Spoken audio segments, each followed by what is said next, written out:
All right, I want you guys to go support Piston Mike. Y'all go to the subscribe button. He at 480 right now. Let's get him to 1,000, 100,000, 500,000, million subscribers as soon as possible, bid.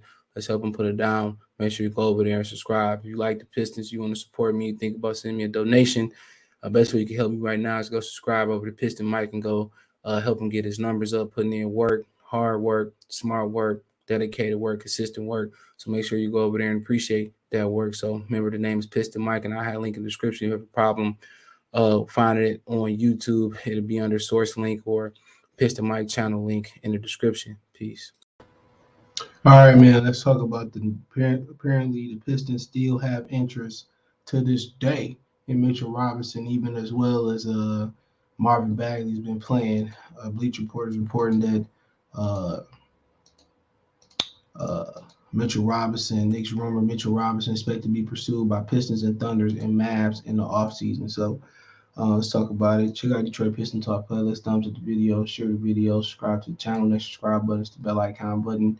Hit on notifications, increase your chance of notifications. We go live and drop a video. It says the Knicks center Mitchell Robinson will be an unrestricted free agent over the summer, and he's expected to have suitors. According to Steve Popper of Newsday, the Detroit Pistons, Oklahoma City Thunder, and Dallas Mavericks are expected to pursue the veteran center. Much like the rest of the Knicks, Robinson has had an up and down season. 23-year-old averaging 8.4, 8.7 rebounds, 1.7 blocks per game, while shooting 76.9% from the field and a woeful 48.7% from the charity stripe. He remains a prototypical rim running center on offense with the athleticism, sky for lives off the pick and roll. His offensive impact limited beyond that offensive rebounding, though. When Derrick Rose shelled for much of the season, Knicks have been devoid of high end point guard play and needed to best utilize him as a roller. Defensively, Robinson is a solid rim protector. The Knicks defense has taken a major step back this season. When you can block Kevin Durant's shot, you know you have some serious athleticism. So apparently he blocked it here. He's supposed to be last night. So Mitchell Robinson just this week is blocked two of the most unblockable shots in basketball. Luka Doncic his step back and now should have been a clean Kevin Durant jumper. So now you see why I like him. In turn, the Knicks find themselves 28-40 now with a whopping 5 games back of the Charlotte Hornets, 33-35 for the 10th seed in the Eastern Conference in the final play-in berth. The Knicks have gone from reaching the postseason as one of the best stories in the league last season to potentially not even qualifying for the play-in tournament. It's been a rough season for New York, and it might be the last for head coach Tom Thibodeau. He might not be the only one to go, as it sounds as tough. Robinson will attract plenty of attention for AC. Man, he was just coach of the year last year, wasn't he? Talking about, he might have to go, but I mean, you get so many questions to ask here, honestly, that you may have. Like, can him and Marvin Bagley play together? Does it mean Marvin Bagley gone? Or mean Jeremy Grant gone, which most people anticipate he will be gone? How much money should you pay somebody like this? I mean, could he be a lot better given a bigger role and a better opportunity somewhere else? You not ask him to go out there and be Shaquille O'Neal. You ask him to go out there, defend the rim, lock the paint down, rebound, and I think he does have the potential to be a proficient block player.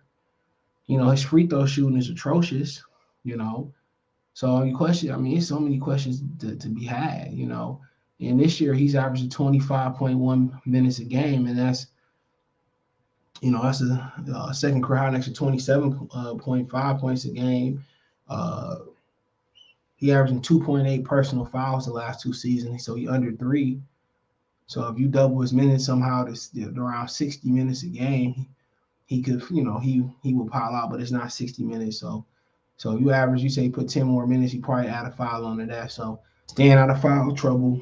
Um, just think it's a bad situation there. And one thing about it is, you got other potential shooters. You got other potential guys who gonna be free agents that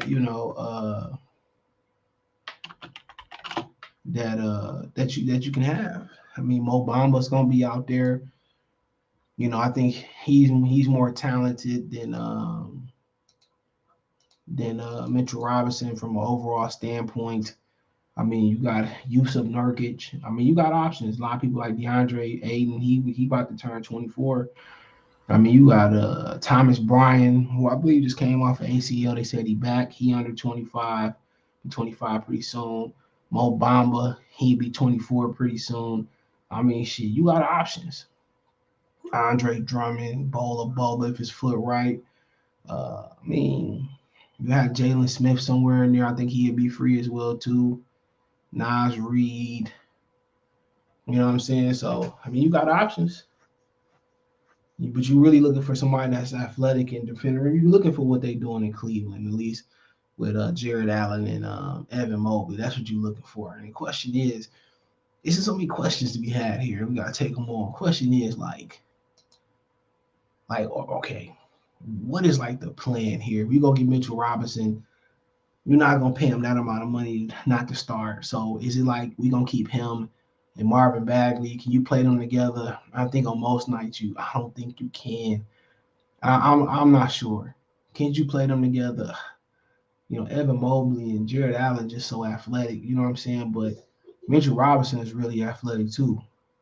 So I think you might, and Marvin Bagley showing he athletic too, but you have to get out there and guard the Jeremy Grants and the Tobias Harris's on the perimeter yourself.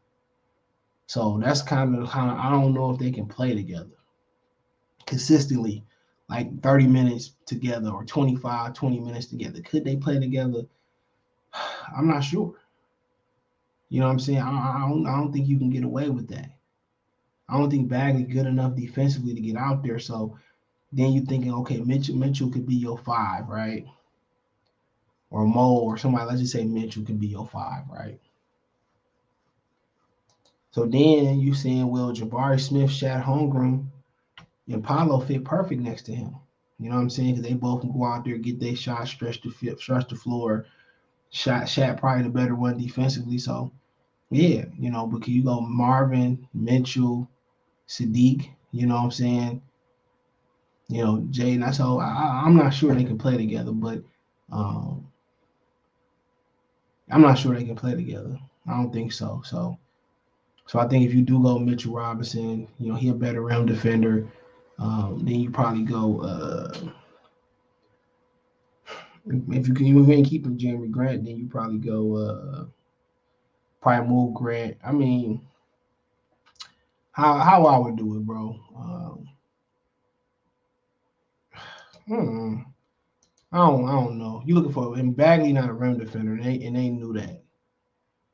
You know what I'm saying? And Mo averaged what 10 points a game, 8 rebounds. I like to see that come up, but he more talented. You're able to get Mo. You can put Mo out there in the middle. You can lead Jeremy Grant. You can put Smith, Shaq. You can put all of them together. They athletic. Yeah, I really ideally probably go Robinson, Mo, one of them, and you probably saying Shaq. You probably saying Shaq Holmgren, bro.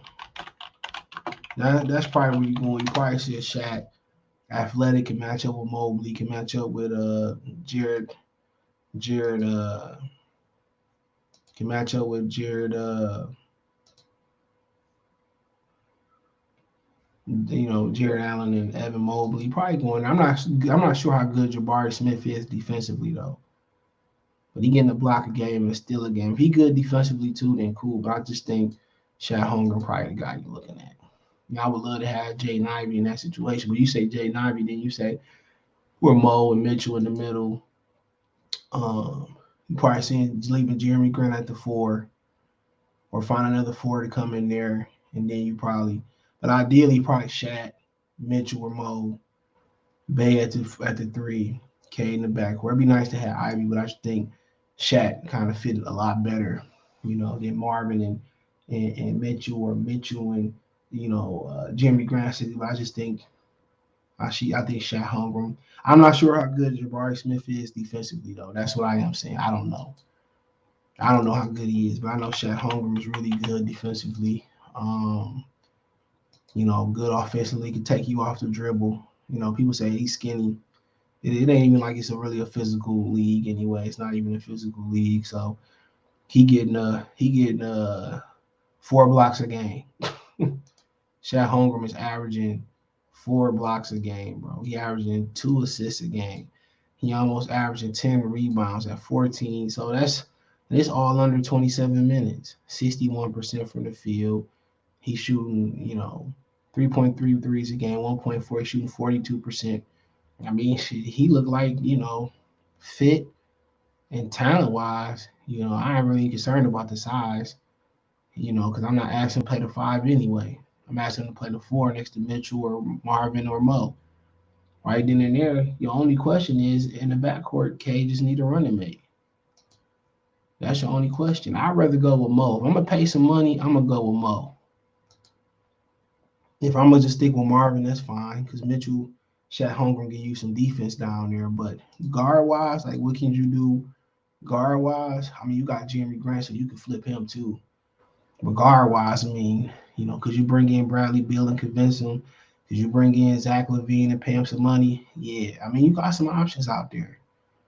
I mean, it's hard, man, because Jaden Ivey a dog, man. It's hard. I would consider like really packaging a whole bunch of shit and getting back up there to get them. But you can bring in Bradley Beal, you can bring in uh, Zach LaVine. I think you in the game. Zach K in the backcourt, Shat at the four, Mo Mitchell, Marvin at the five, and Beat Bay at the at the three, and then Isaiah Livers out of the game yesterday. Isaiah Livers looked pretty good. You might be able to count on him to play, make, and spot up and shoot off the bench. You know what I'm saying? Olenek can stay off the bench. I mean, also Anthony Simon's a free agent. He restricted though, but I don't know if we're gonna go through all of that. So you got Olenek, Livers off the bench. You got Bay. I mean, what's the boy Killian off the bench? So you just probably looking for some more oomph off the bench too. Maybe Lonnie Walker the third can give it to you. But learning to play together and giving some more kick off the bench is probably what they need. But Shot Hunger would like to be the guy. But hey, let me know what you girls and guys think. Check Detroit Pistons Talk playlist out. Thumbs up the video, share the video, subscribe to the channel. That subscribe button is the bell icon button. Hit all notifications, increase your chance notification. We go live, drop a video. Want to make a financial donation, Cash App, $ CJ Good 313, Venmo CJ Good 313, PayPal link description. Other than that, appreciate y'all. Check out Detroit Pistons Talk playlist. Check out my main channel right here on YouTube, Goodfella TV, for more sports, music, news, entertainment. Let me know what you think in the comment section. Peace.